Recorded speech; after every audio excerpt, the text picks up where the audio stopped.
Welcome to a spooky, ooky episode of Lit Lattes. I'm Ariel, and I'm the Public Services Librarian here at Huntington Memorial Library, and I feel like I should probably just remind some people about that sometimes. Today, we're going to talk about all things spooky. We're not going to talk about any new releases. We're going to talk about some scary books today that we have in our collection for the whole family. If you need any reading material for this weekend or just in general for fall. So, with that being said, ooh, we also have a special little surprise at the end.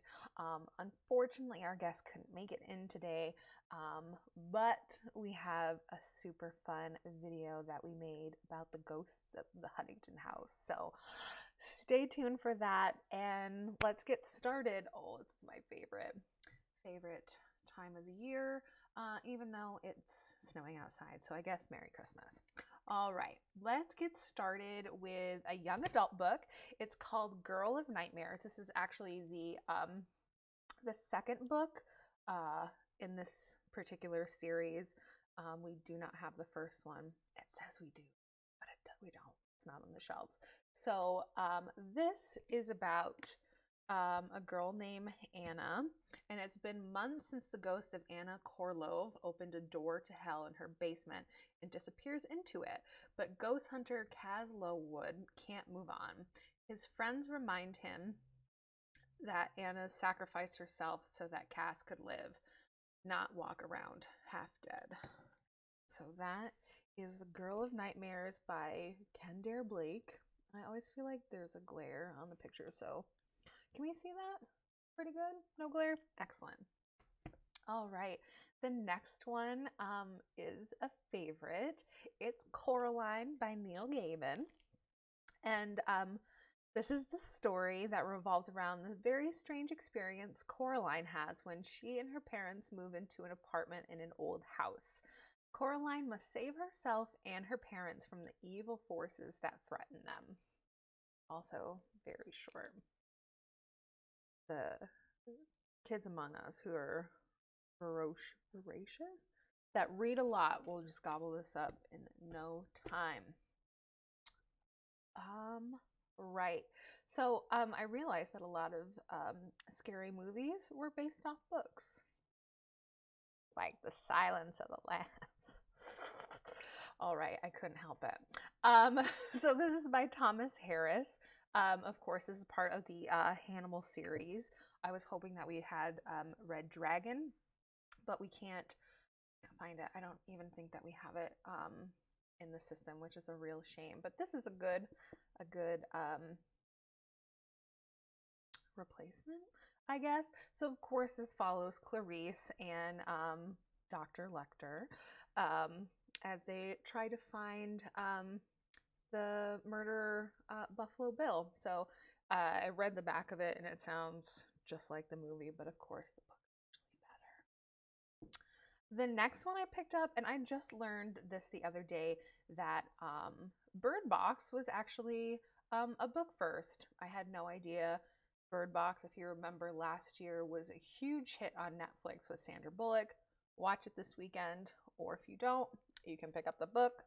So this is by Josh Mallerman. And the book follows a woman who must find a way to guide herself and her children to safety despite the potential threat from an unseen adversary. The story is partially told via flashbacks and takes place during 3 time periods. There is a sequel to this book. It's called Mallory. We loved Bird Box. We really enjoyed it. And it looks like it came out in 2014, so they really took their time, Netflix, in making this, but it's really good. I think I'm gonna read this book when I can actually read books. The next one that we have is this great big chunk book, and of course I had to pick up Dracula by Bram Stoker. Yes. So this is the new annotated Dracula. So there are notes and everything in here. and I just, oh wow, and pictures and everything.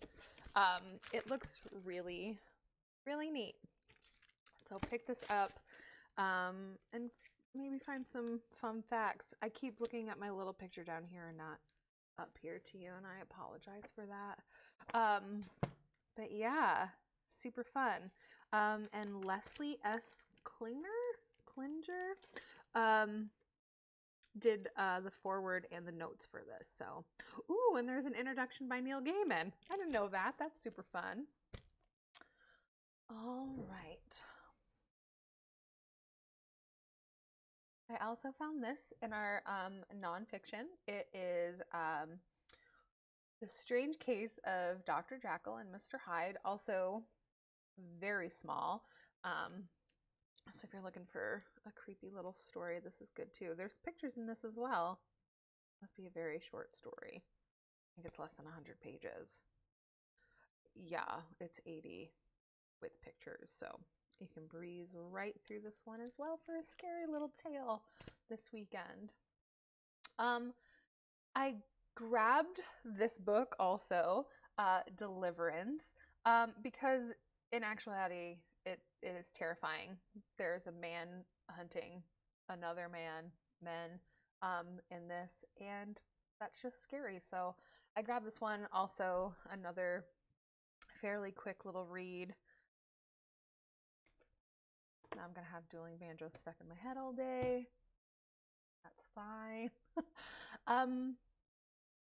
Pretty much I grabbed everything in our nonfiction because apparently a lot of the classics are a little spooky. So next one is The Legend of Sleepy Hollow, which is not very far from here. It's a little bit downstate. Do you believe in Westchester County? Of course, there's the movie, which is also on Netflix. Netflix sponsor us. Just kidding, but really.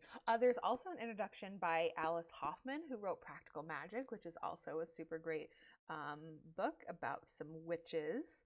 But this is by Washington Irving, and there are also a bunch of other short stories in here as well. Wonderful storyteller.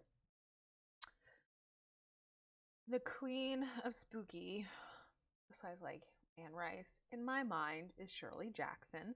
So the actual lottery is checked out, but we have this fun version in graphic novel form. Honestly, I would prefer it. That's what it looks like on the inside. It's neat. I wouldn't say fond memories of the lottery in high school, but it was the first story that we read that I was like, this is dark. And I low-key really enjoyed it. So come and grab this for this weekend. This last book was I wouldn't say recommended to me by Des downstairs, but she had mentioned that it was down there in our fiction collection. But this is The Great Godpan and Other Horror Stories by, oh, I didn't write his name down, Arthur Machen. And in this new collection, which includes the complete novel The Three Impostors, as well as such celebrated tales as The Great Godpan and The White People, constitutes the most comprehensive critical edition of Machen yet to appear. In addition to the core late Victorian horror classics, a selection of lesser-known prose poems and later tales have helped to present a fuller picture of the development of Machen's weird vision. The edition's introduction and note contextualize the life and work of this foundational figure in the history of horror. So he sounds like a heavy hitter. I thought about grabbing some Stephen King, but obviously we know. And of course he is downstairs. I don't know if we have a copy of it, but I was looking to pull it. But that is huge. The last book that we're going to talk about really quick, I have been looking at this all morning. It's very cute. It's spooky and bright. It's basically just a craft book for everything Halloween related. Um, there are fun things to do with your pumpkins, like make them look like flames and throw them in your fireplace. You can make them super cute. You can paint them. You can do some, what is it called? Decoupage. We're gonna get there. And then like some treats for any Halloween party that you may have in the future. Be safe out there. We're still in the middle of a pandemic. Yeah, but just like fun little decorations. So honestly, I'll look at it today and I'll keep it for all of you to come and check out. But super, super fun stuff. Before we get into the new video, I finished the 7.5 Deaths of Evelyn Hardcastle, and it was so good.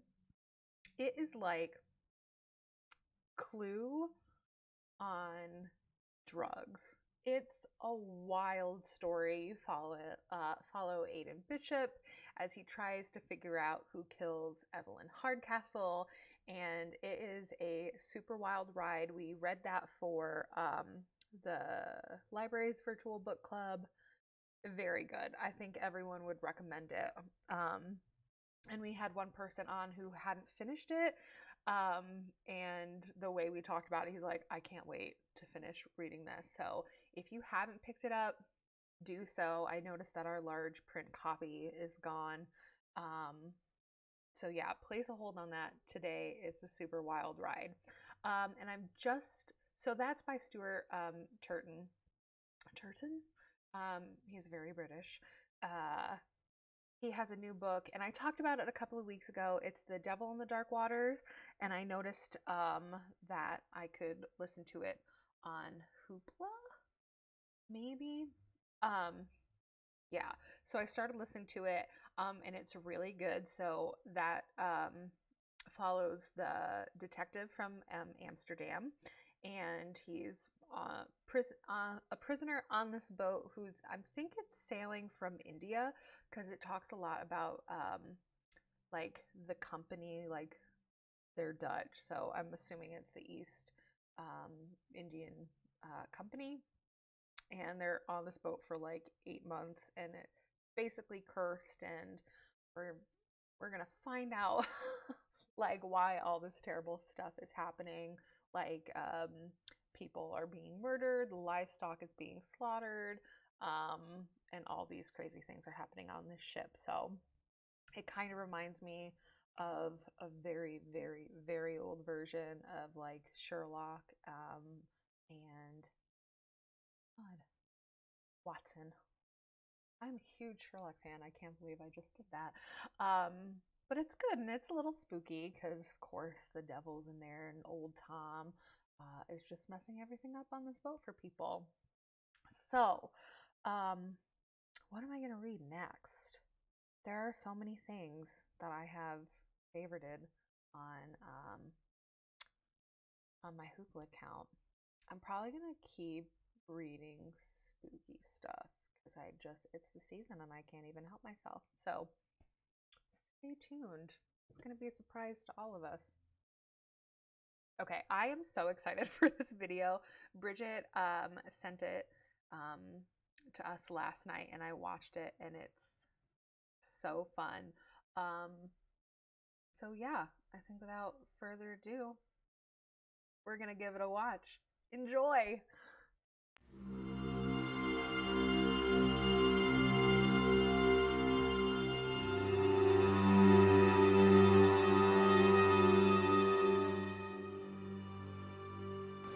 Hello, this is the week of Halloween at the Huntington Memorial Library, and Alex, our former clerk, decided to give us some interview time, and it kind of blossomed. So we all had a few stories about what's haunted at the Huntington, and we wanted to share them with you.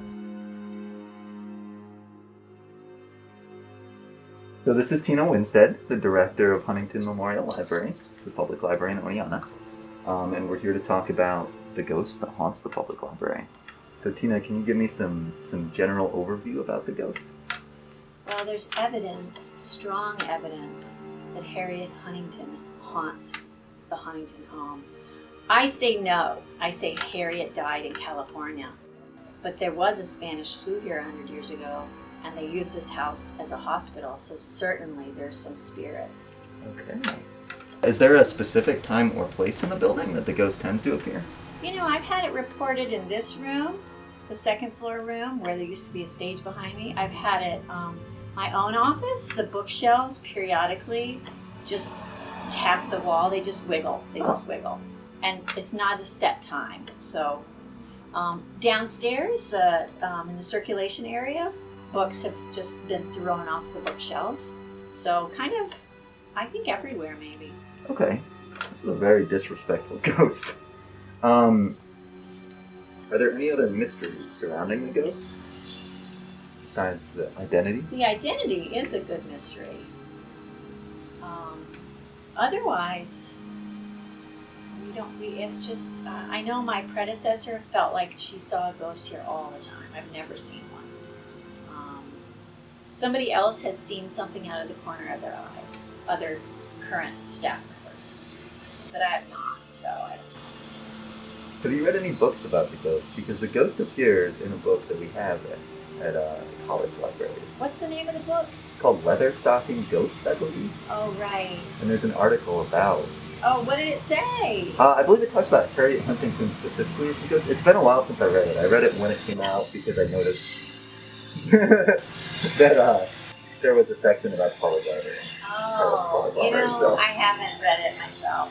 So I don't know. Okay. So, ultimately, my last question. Do you believe in the ghost?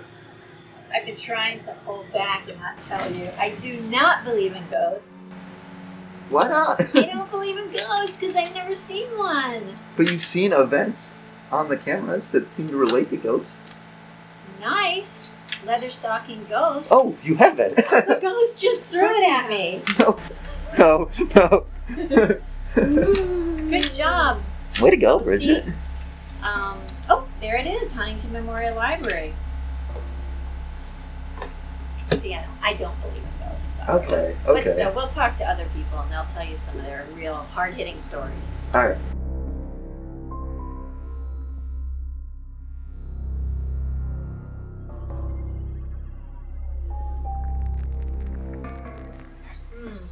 When I am looking on my cameras to do playback, the light, it only detects movement, and sometimes in the middle of the night, it flickers on. The camera flicks back on because it sees movement, even though I don't see movement. Do you believe that's the ghost? You already told us you don't. I cannot lie.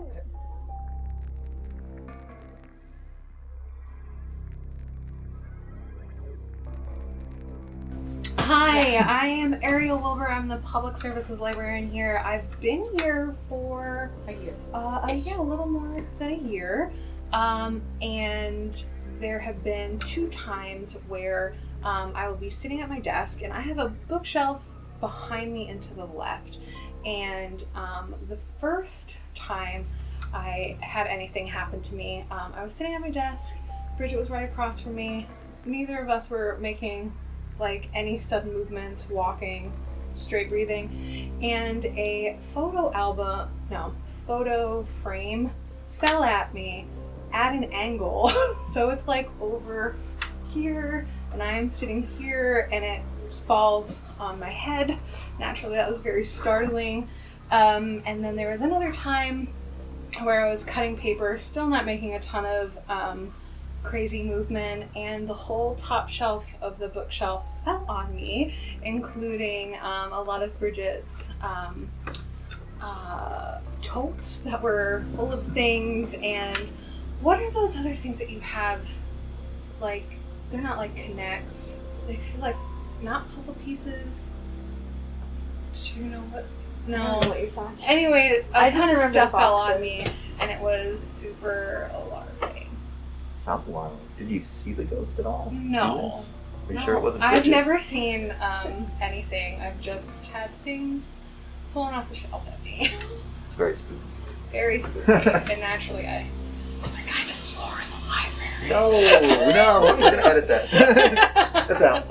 All right. No one's ever Bye. sworn in this building. But those are my stories. All right. Well, thank And you for sharing. They're with scary. us.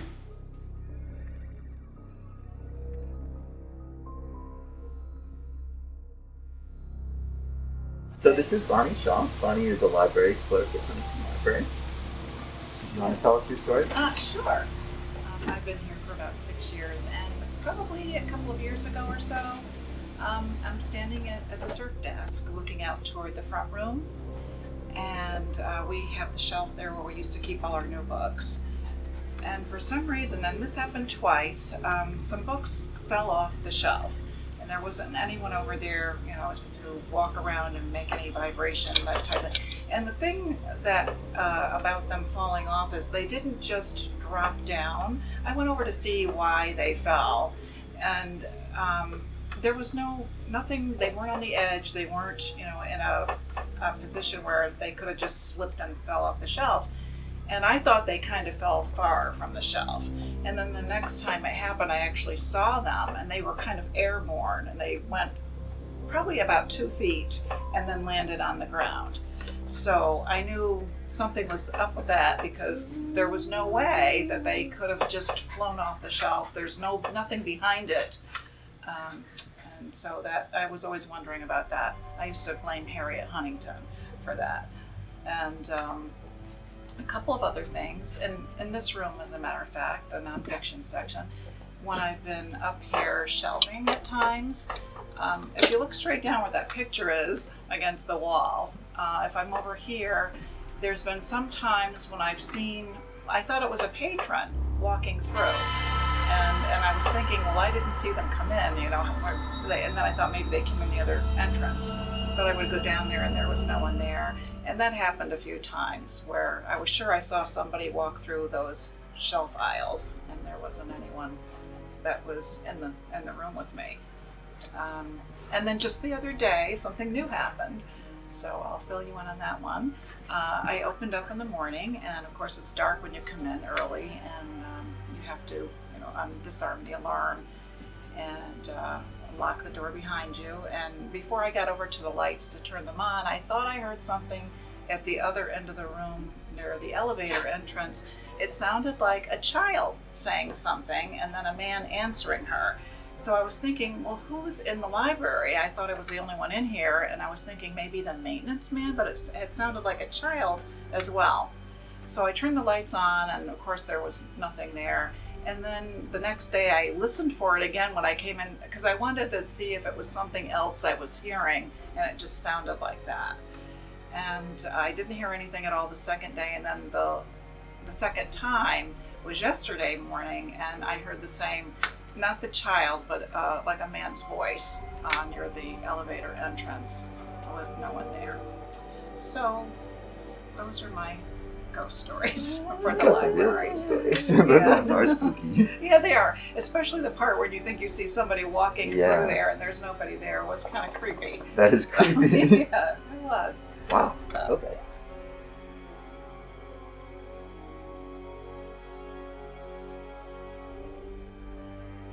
I'm Summer Coyle. I moved here almost a year, and I have a few ghost stories.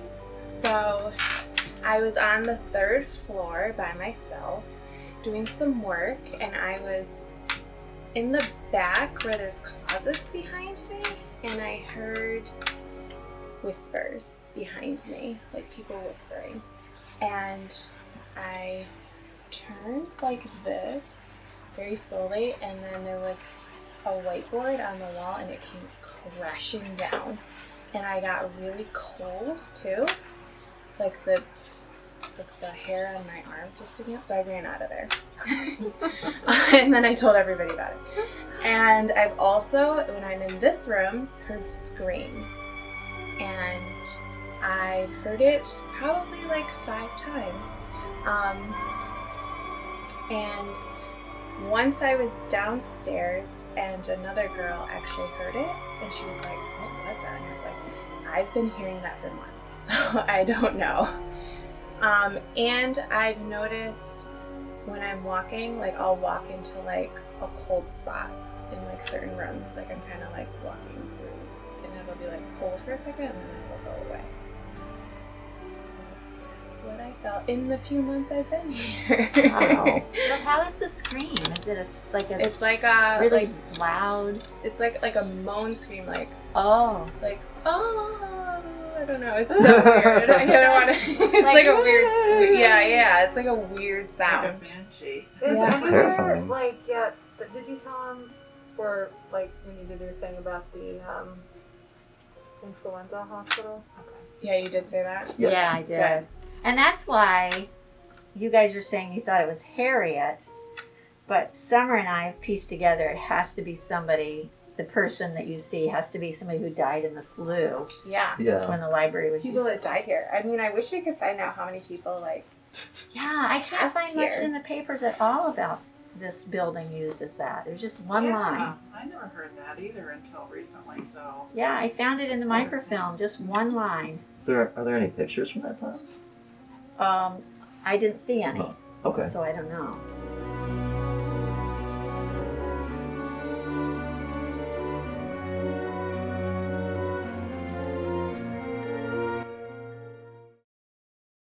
How spooky is that? Like, this is our lives. This is where we work. We're very strong here.